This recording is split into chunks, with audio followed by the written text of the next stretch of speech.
Christians call this time the Christmas season. What is Christmas? It is the birthday of Jesus Christ, which is celebrated on December 25th. People exchange gifts with each other and tell children that these gifts were brought by Santa Claus. Children, being children, believe it. Now, in this program, we want to explore who Santa Claus is and where he came from. In the year 270 AD, in the city of Myra, Byzantium or Eastern Rome, a boy named Nicholas was born. His Christian parents were from the upper class of Byzantium. They had been trying for many years to have a child, and finally they were blessed with a son, Nicholas. They considered him to be a gift from God. But it was the year 270 AD, and various diseases, wars, and conflicts were rampant, threatening the lives of people.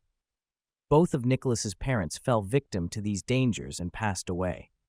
Nicholas became an orphan, and his uncle took responsibility for him. What was Nicholas's uncle's occupation? He was the bishop of the Church of Myra and was very well known in the city.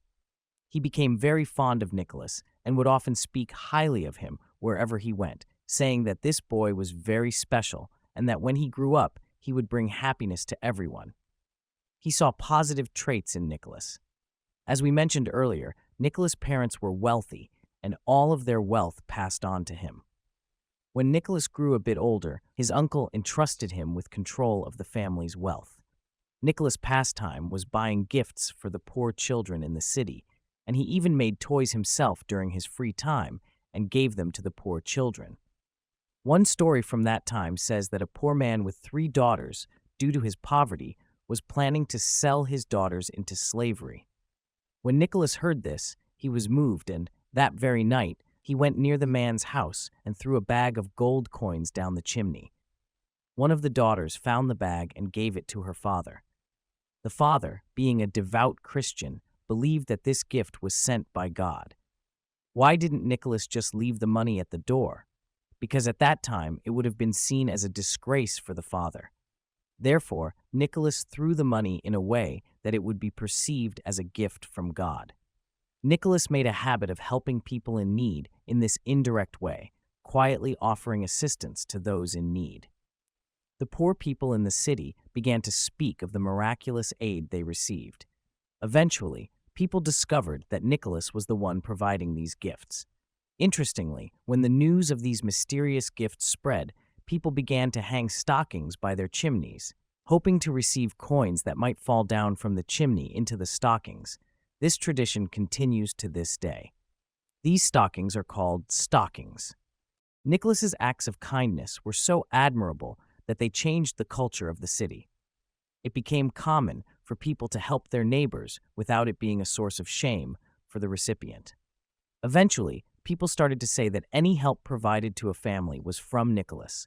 Even if it wasn't, Nicholas became the most famous man in the city. If anyone helped someone, people would say it was Nicholas's doing. Gradually, people understood that Nicholas was helping everyone in the city. But how could one person be everywhere at once? So stories began to emerge about him. People said that he wasn't just an ordinary man, he had special powers, and thus the legend of Santa Claus began to form. We must remember that Nicholas was a real person, but over time, people turned him into a legendary figure.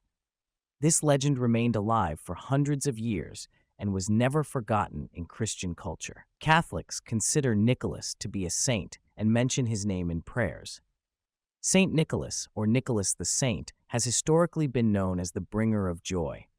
In the 16th century, when half of the Holy Roman Empire converted from Catholicism to Protestantism, a German priest named Martin Luther declared that it was not Saint Nicholas who brought gifts on Christmas, but Jesus Christ himself, and he called these gifts Christ Kindle, Christ Child. Many Christians disagreed with Martin Luther, saying his statement was disrespectful to Christ. However, the tradition of St. Nicholas bringing gifts continued. The story continued, and in 1812, an American writer named Washington Irving wrote a story about Christmas and changed the name of St. Nicholas to Santa Claus. Americans had a habit of changing words to their own style, which eventually led to the distinct American accent. Irving's book became a bestseller and made Santa Claus famous in America. Later, when Irving saw the success of his book, he wrote another one, adding something new to the story. He said that Santa Claus arrives with a flying sleigh.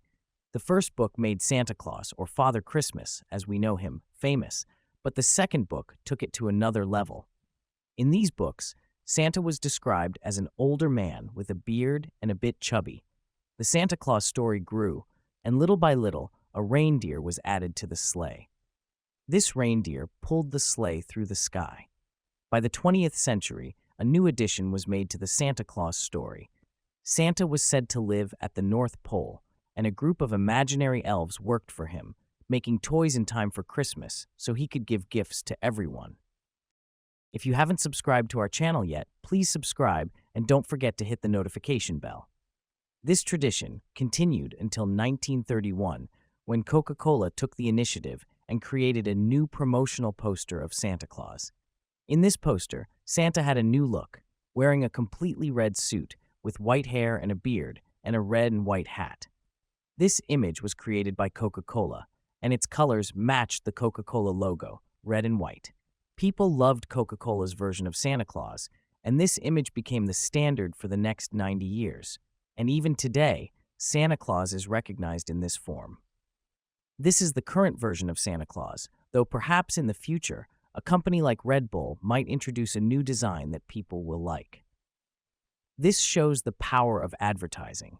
Large companies know that with a single advertisement, Coca-Cola completely changed the global symbol of Santa Claus, and the brand colors became globally recognized.